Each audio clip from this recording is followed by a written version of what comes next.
Hey everybody, Steve DeLaviaga, Rise Consulting. I am overly excited about my partner guest today. Miss Amber Kovarik with Guild Mortgage is one of our premier partners in the state of Arizona. Not only is she a rock star, a leader in the mortgage space, manages an office, manages multiple offices.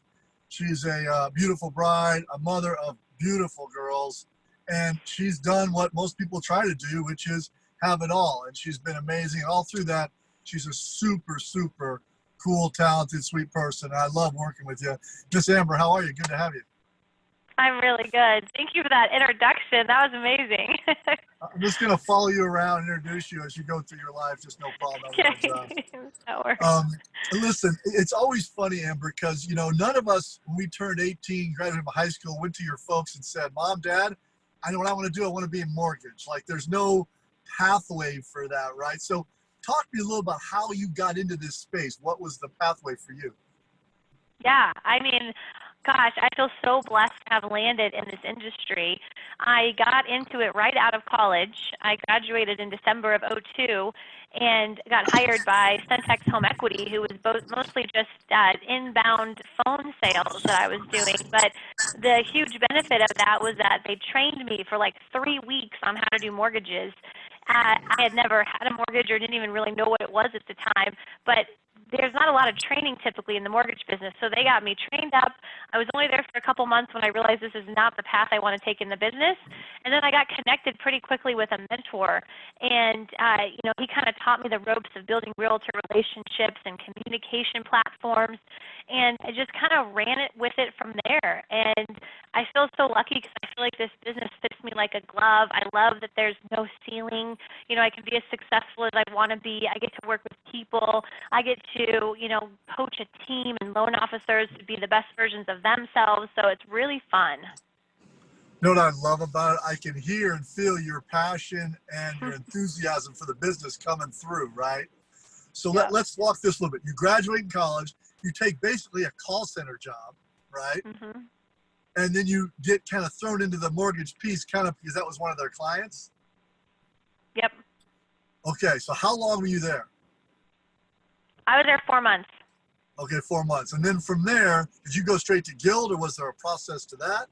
No, there was a process to that. First I got connected with a friend that was a broker, and that was an interesting experience because I really used the account executives to teach me the mortgage business. I would just call all of them and ask questions about how to get loans done, and literally that was back in the refinance boom that we were having, and so I would call out of a phone book. I hired 3 people to help make calls for me, and from 6 to 8 at night, we would just make calls out of a phone book. I didn't have really great connections back then or know how to do it, so I was literally calling out of a phone book, just getting started. And then I was there for a couple years, met the mentor that I was with for a long part of my career, who taught me about purchase business and realtor relationships, and that's when things really started to get going. And that mentor, was he or she at the broker, or did that when you came to, did you transition to Guild from there? Yeah, no, I moved to a bank with him that's no longer around, and then I kind of followed him around the industry for about 8 years. I worked with him, and it was just an incredible partnership that we had. And then I came to Guild about 3 years ago, again, for a mentor who, again, just help me raise the bar on what I want out of my career, who I want to be, how I want to develop others. And so I've really just kind of followed a few mentors through my career to different places, but I hope to retire here at Guild.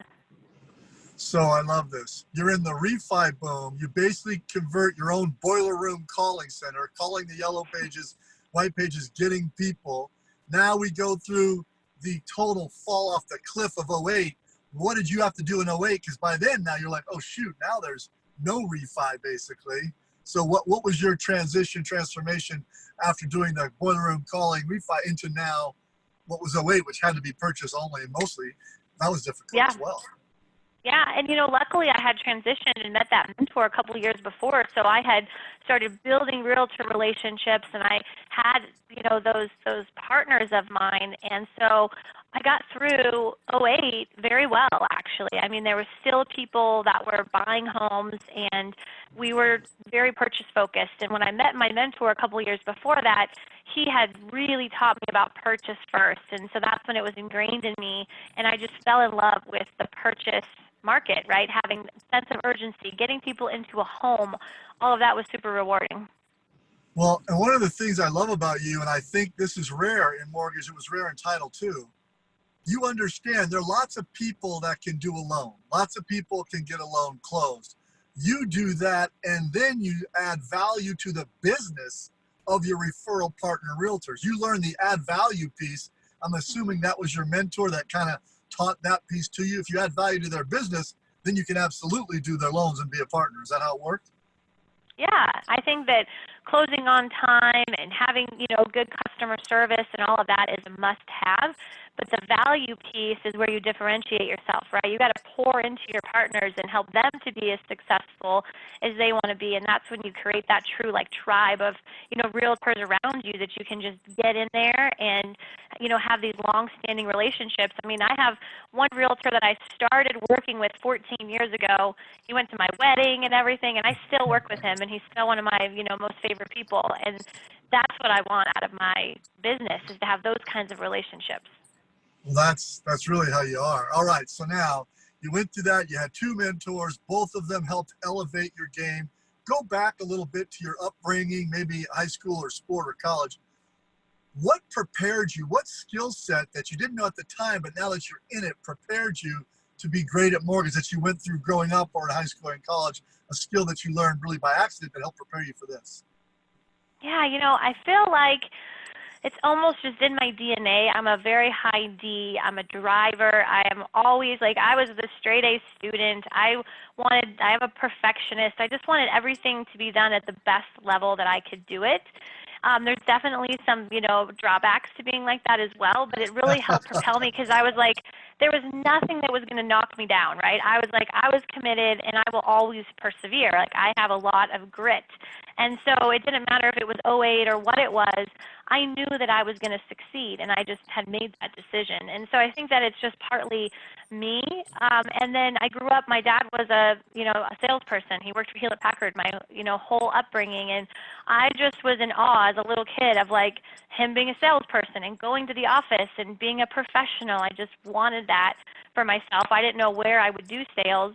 And I ended up in lending, and it's a great, great, great sales career. So I love it. That's grit, which is just mental toughness. Your work velocity, you have a high work motor. I've talked to you at 6 a.m. and texted with you at 11 p.m., so I know you got the work motor thing going. And then you have what I call the Trilogy gift for sales: likability, velocity, and you're always willing to learn. And that's, when you put that together, you get what you're having, which is top 1% success that you're having in the industry. So when you recruit somebody, when you hire somebody, when somebody comes to you to get in this space, what 2 or 3 things do you look for? I'm assuming it's those things you have. What are you looking for that you got to see before you say yes to a hire or a recruit? Yeah, I got to make sure that they have the perseverance, right? That they can, solve problems on their own, that they'll go dig for answers, that they really want it. Because I think a lot of people say they do, but they don't really want it. They don't really want, or they're not willing to do the work that it's going to take, and it's really hard, and it can look really awesome from the outside, but when you dig in, I mean, this business is tough. It is not for the weak. I have had a lot of people on my team who haven't made it in this industry for a variety of reasons. I love it, but not everybody does. And so they've got to have that. They've got to have the likability. They've got to have the perseverance, and they've got to show me a ton of energy, because people buy enthusiasm. And so if you're not enthusiastic about what you do, they'll go to somebody else because they're not connected to you, right? So you've got to be really energized about what you're doing, I think. I love that. So you're looking first and foremost, do they have a passion for what really is people? We're in the people business, you and me, right? That's what we're in. So you're not passionate about people, solving problems, creating solutions, adding value. It's not a good gig. If you are, I think real estate's the greatest career you could ever have. It's a tough job. If you're just looking for something for a year or two, this is not the space, right? It's not. If you want a career, though, to your point, there's no better place in the world to go to work. All right, Hmm. so you're looking, that makes total sense to me. Let's look a little bit at this. You've been through every market. Refi, boom, falls off the face of the earth. '08, okay, purchase, you got to look and find it. Now we're in this weird place where, are you having your best year ever, by the way, right now? Oh, You, yes. okay, so we're in the midst of a pandemic. There's 20+% unemployment. And here we are, most of our clients, like yourself, are having career years. What is a tactic, not a strategy? We'll do that in a second. What's a tactic you're telling your people to do right now that will help them be more successful in the space? Something tactical they can get up, action, do every day. Call your clients. Like, you have to be connected, right? You really do. Like, you have to be connected, because having connection and having conversations is what creates opportunities, right? And so really digging in and having conversations that are purposeful and that matter. So instead of just being surface level about, how's your house working for you? And they're like, oh, it's good. And you're like, okay, great, moving on. But it's like, hey, are you sure the house you're in right now is the best home for you? Because I don't know if you know that this could be the possibly best selling market to sell your house ever.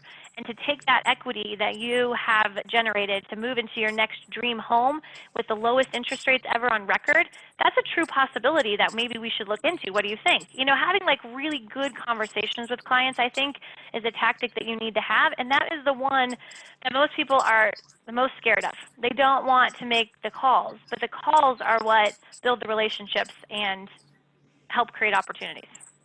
Isn't it funny that the phone is not this coiled up snake that's going to strike, right? The phone, you have to be in love with it because it's the fastest, cheapest, most effective way to start real engagement, right? Mm-hmm. You can have the social media and the text, but when you get on the phone, you talk, or when we can, get live with someone one-to-one. That's the best way to create engagement.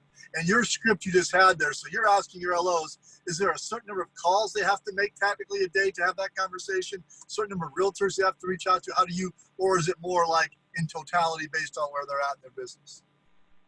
Yeah, it depends on their goals. Like, I'm professionally coached right now, and my requirement is 100 talk-tos a week. So we're looking to talk to 100 people a week, having a good conversation with them, right, where we're generating connection or business opportunities. And so depending on the LO's, definition of success, then we'll build what that metric is for them. But I'm a really big believer in metrics so that I'm either hitting it and I'm doing my job, or I'm not. There's not like the gray area on like how I feel about it. It's like I'm doing it or I'm not doing it. I love it. And that is such your personality. That's a perfect answer. All right. So strategy, like you mentioned, you have a coach. Do you encourage strategically your people to get coached? Do you walk me through a little bit from a strategy perspective, something you think people need to be doing now, whether it be realtor, lender, etc., to help their business grow strategically? Yeah, well, I'm a big fan of coaching. Like, coaching changed my life. It, doubled my business. It gave me more time with my family. It helped me build a team. Like, it really transformed me. So I'm a big believer in coaching. Guild has an internal coaching program that is off the charts, and then I have one that's external as well. So, and then with my loan officers in my branch, I'm always coaching them, and I'm really talking to them about their activities and what are you doing, what are you consistent with, because it's all about consistency, and it's really all about like having a plan. If you have a plan and you stick to the plan, you will likely be successful. But when you don't have like a true plan, then you're kind of winging it and you're reacting. That's where things fall off, right? And so that's what we're really coaching on. And it's the same thing with my realtor partners. It's like, what's your definition of success? What's your plan for getting there? Is this a plan that you can stick to? And how do you hold yourself accountable to it? See, I love this because, and I say this to people, you got to have a plan and you got to have the right plan. If I have a map of Alabama, but I'm in Arizona following the map, I'm still going to be lost, right? Yep. You got to look at it. And at the end of the day, in this business, and I think most, your activities determine your success, plain and simple. That's it. That's all there is to say. You can't, I don't care what you want, irrelevant. What you're willing to do for what you want is the discussion we'll have. And that's when you have success like you're having now. All right. So you become, you're this leader, killer in the office. Then you become the office manager. Then, because you've had success with your office, you get tagged with another office. We were talking, it would have been Jan Feb, right? And then March hits. Now you've got all these things, can't be live, blah, blah, blah. So you're trying to manage your second office, run your biggest year in production, run your office that you've grown and recruited to. So what's been your biggest challenge, and what have you learned out of all this that's helped you become even better than you are today? Yeah, I think that, you know what you said, like I've always been on a mission to have it all. Like I don't like to feel like I have to give up one thing to have another thing. So for me, it's been figuring out how to get it all done. And probably the best thing that I've learned is that the more impact you have when you speak with someone, the longer that impact lasts for. So it's like if I'm going to have a one-on-one with my loan officer, it needs to be really impactful so that that conversation carries longer, because I don't have enough time to talk to them like every single day. And so it's just having more impactful conversations with my realtor partners and really making a difference in their business, and making sure every single client consultation that I'm doing is really impactful to my clients, so I'm not having to resell them, you know, later on. And so I think that is what I focused on the most, is being very, very purposeful and impactful, and then also just getting really good at doing things virtually. I used to bring 80% of my clients into my office to meet me in person to do consultations, and now everything is virtual, right? And I've learned that I am way more efficient.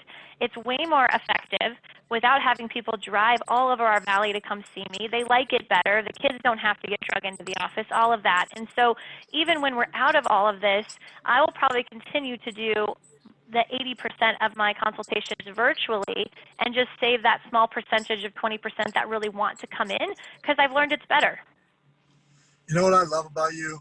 And the more I know you, the more I like you. Your word of impactful communication. We live in a world of what I call passe, brief, light communication, and it has such small amounts of impact. When you impact someone's business such that you can impact someone's life, you get a very depth to a relationship that's much greater than, oh, Amber, what's your rate? This person's an eighth of a point lower. Or, oh, Amber, will you pay for my birthday party and I'll give you a loan? Your depth with your partners is more about how can we build stuff together, because you've taken the time to invest. Did you learn that? Because in the beginning, we all are wide, right, with trying to get a client base. But the key is depth with the right people create a much longer membership-based business. Is that something you learned through coaching or just time in yourself? How'd you learn that? Yeah, through coaching and really through my mentor that I came to work with at Guild. You know, she taught me, because she has it all. So I saw this vision of her very similar to me, you know, kids almost a similar age, running these like mega branches. And I was like, before I even like knew her, I just knew of her. I was like, I want to be like her. And she was like, you can have it all. You just have to be really purposeful about it and really impactful in the time that you spend with people. And so that's like a conscious thing that you have to think about, because it's easy to just have those brief conversations and just have the same ones that we can have all the time. How are you? Good. Oh, great. I'm good too. All right. Have a good day.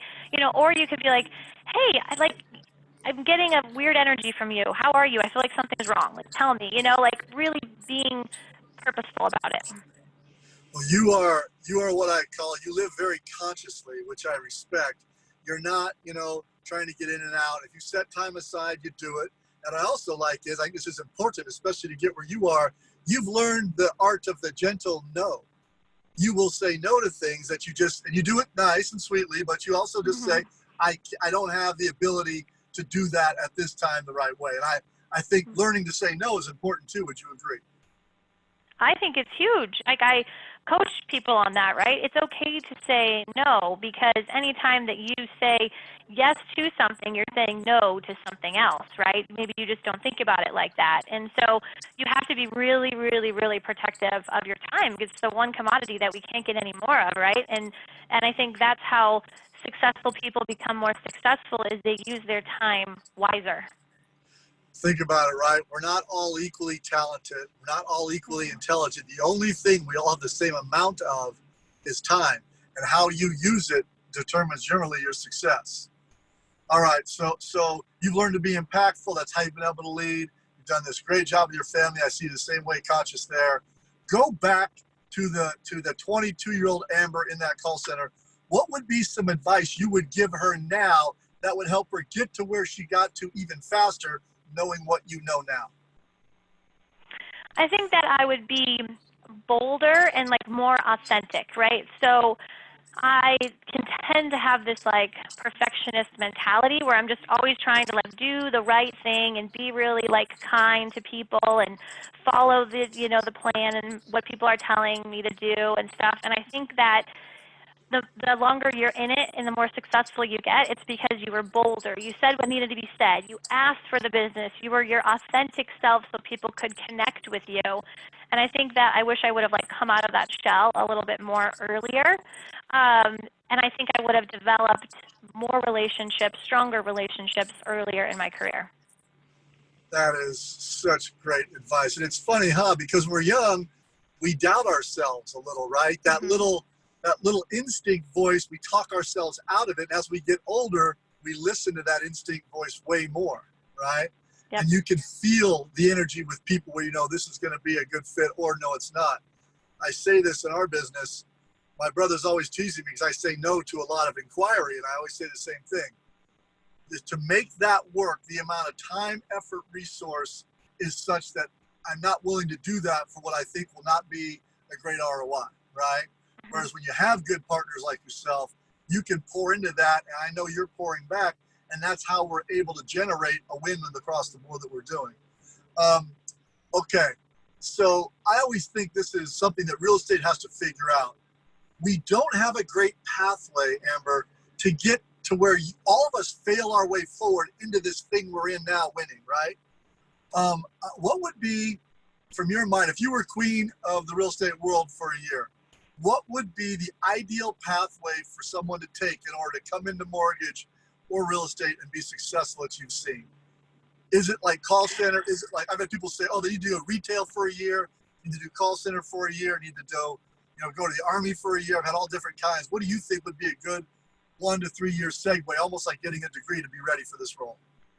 Yeah, I mean, I think that I'm a really big believer of being around people that are doing it the way you want to do it. So I would find a team, find a team leader, find a manager that's running a business that you admire, and try to get on the team, work with them side by side, and get mentored, because that mentorship is invaluable. I mean, to have someone to teach you the ropes and to shorten your learning curve. The thing about this business is that you do not have to recreate the wheel. Everything has already been done.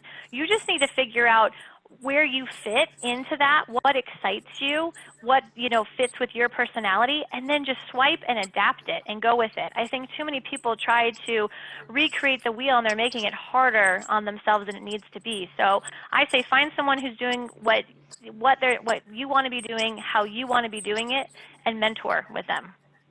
That was such great advice. Okay, lastly, and I got to ask you, beautiful bride, great mom, to our ladies out there who are, it's a struggle, as you know, right?